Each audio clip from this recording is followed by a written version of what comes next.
It looked like a dog man. A trucker I know claims he was driving a logging truck down a remote dirt road in the middle of a forest at around midnight when a dog man creature walked out in the middle of the road. It stared at him for a few seconds, plainly visible and well illuminated by all the auxiliary lights on the truck, then it just took off and disappeared into the woods on the other side of the road.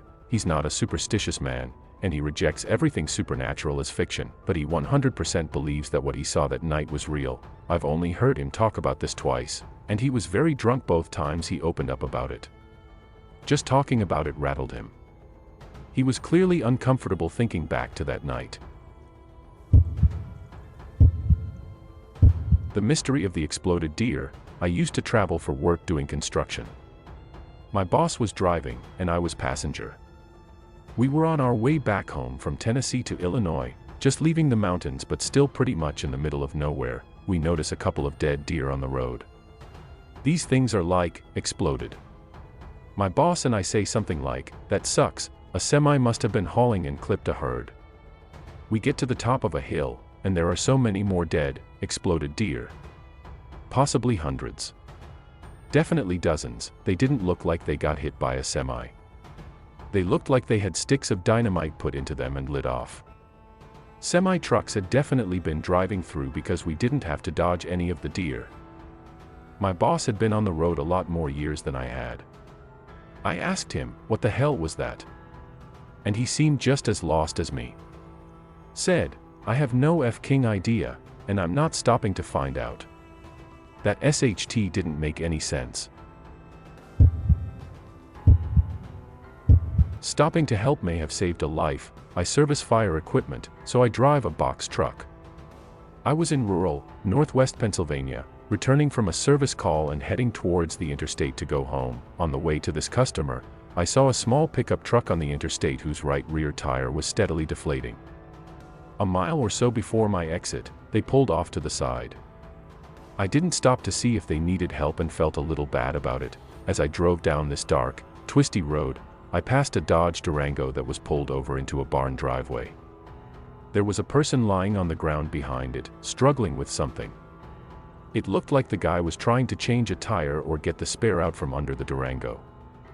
Remembering the pickup from earlier, I decided to turn around and see if he needed help. I pulled into the first driveway I saw, about a quarter-mile down the road, turned around, and headed back. Halfway back, the Durango passed me, going the direction I had originally been headed. I got back to where I had seen the Durango, planning to turn around again, but as I swung into the driveway, my headlights caught a figure lying motionless in the snow. I stopped and jumped out just as the figure sat up. It was a woman, maybe in her 40s, in a thin, torn black skirt and top. Her hair was mussed, her eye was starting to swell, she had red marks on her throat, and her lip was bleeding. I helped her up, got her into my truck, and cranked up the heat. I had taken my jacket off, so I gave it to her, and she covered her torso and arms. She didn't want to say anything. Her throat was sore, and she was badly frightened. I called 911, and they dispatched a police car. I gave her a bottle of water, and she whispered, "Thank you," then sat with her head bowed and eyes closed. It took about 15 minutes for the police car to get there, and she stayed silent. As the car pulled in, she said, mostly to herself, "He's gonna arrest me." The trooper walked up and motioned me to exit, asked her if she needed an ambulance. She declined, then asked me what had happened. I explained what I had seen. He wrote everything down, then talked to her for a few minutes. He helped her out of the truck and into his car. She quietly thanked me for coming back, because she thought that guy meant to kill her. As far as I know, she wasn't arrested. She was pretty beat up, and the trooper spoke and handled her as if she were the victim of an assault. It was almost certainly a transaction that had gone badly. I never found out what had happened. I watched the news outlets for that area for a while but never found anything. Jackknifed down an icy hill. I worked for a company that owned a Caterpillar D9 bulldozer. It weighed over 100,000 pounds. They had to use a tractor, from the 1980s, with a drop trailer, to move it off the property. Both were functional and as safe as they could be but had seen better days. They asked me to deliver the bulldozer to another company, and I agreed. We loaded up the dozer, secured it to the trailer, and I was on my way. One of the intersections on this state route is notoriously bad. It's at the base of a hill, and if you're coming from the side the hill is on, you don't see the stoplight or traffic until you get over the peak of the hill. You still usually have plenty of room to stop. As I was approaching this intersection, my CB antenna lit up, and a guy was basically screaming into it for traffic at the peak of this hill to slow down. The problem was that my CB wasn't tuned, and I only caught about every third word. I let off the accelerator when I peaked the hill, mostly because I hated that intersection. I would have had plenty of time to stop, even with the road conditions if traffic was normal. Unfortunately, traffic was not normal. There was a fresh, pretty bad accident at the intersection, and traffic had backed more than halfway up the hill. The accident had just occurred, so there were no emergency services on scene. I now had very little space to stop a very heavy load with a very old truck. I started downshifting and braking, realized I was going to be cutting it very close, and started braking harder. Then I realized I was hitting large ice patches on the road. The tires were slipping and jerking the tractor around.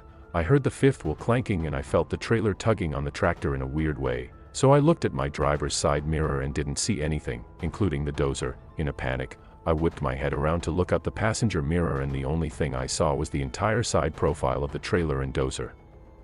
I had made a terrible mistake in letting the trailer get out from behind me. It was one of those, "Welp, this is it, this is how I die" moments. I was now jackknifing, while still moving, and still trying to slow the truck down while on an icy hill.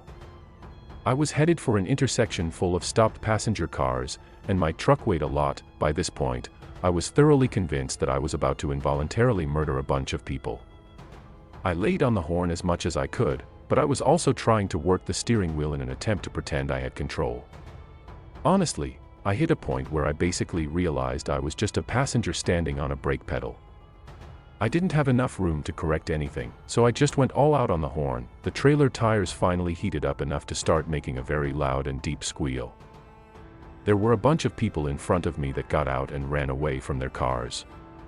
They were basically staring at out-of-control death coming down the hill. The truck finally came to a stop within 3 feet of the last car in the intersection. I could sit on my truck's bumper and easily put my feet up on the car's bumper. The truck stopped with the trailer jackknifed, so I was blocking both lanes and the breakdown lane.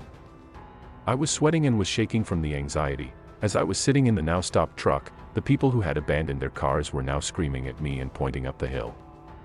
I looked up the hill to see another tractor, but a tank trailer, basically reliving everything I just had. With much less space to work with due to my trailer blocking southwest much of the road, I got out of my truck and ran away from it. The second truck slid down, stopped and parallel parked almost perfectly with my truck. Once his truck stopped, I could see he was experiencing the same thing I was. We were both extremely close to being in bad accidents. Thankfully, he was pulling a dry tank.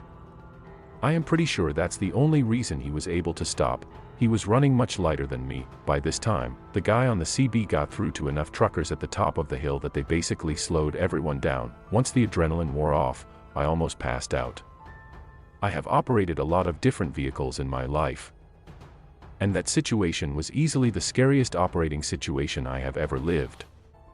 I had zero control of the situation, and that's a bad feeling for an operator. I remember the people that ran away from their cars were comforting me. It's been over 20 years since that happened, and I still get the willies when I think about it. Had I not been able to get that truck to stop, I would have ripped through all those passenger vehicles with little resistance. Another 5 miles per hour, or being in a different lane, just a bit more ice, even the time of day would have completely changed the outcome of that situation. It would have been entirely my fault, too. While someone sat on a dark road, something moved, then something screamed. I was delivering and installing machines. Since I was behind schedule, I decided to drive late to my next destination.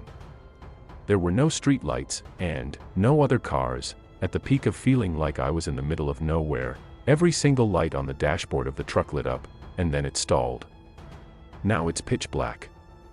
I am stopped, and the truck isn't restarting. I shut everything down and started making phone calls.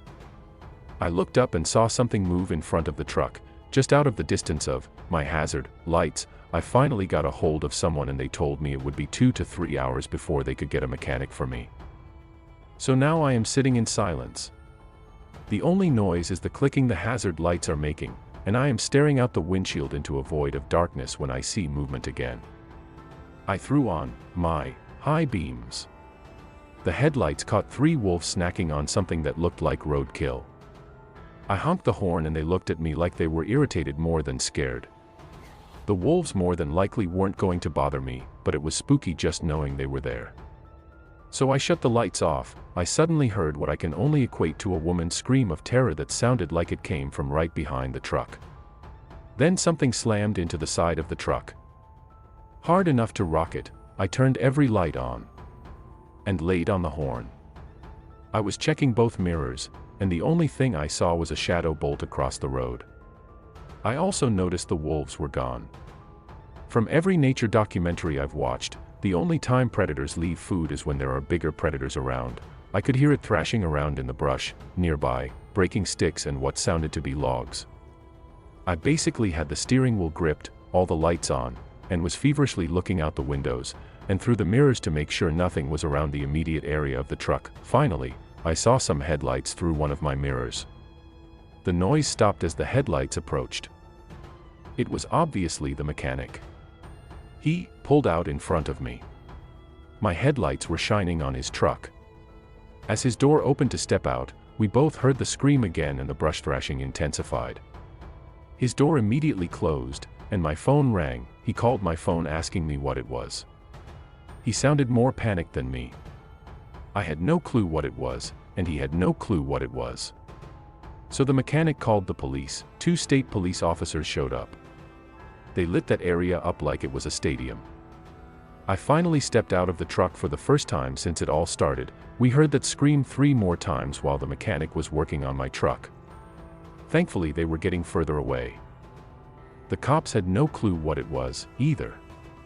They were kind of spooked, too. The mechanic finally got my truck running, and I made it to my hotel for the night. On the side of the truck that was hit, there was an indentation about the size of a basketball, about 7 feet off the ground. I have no idea what it was. I probably never will.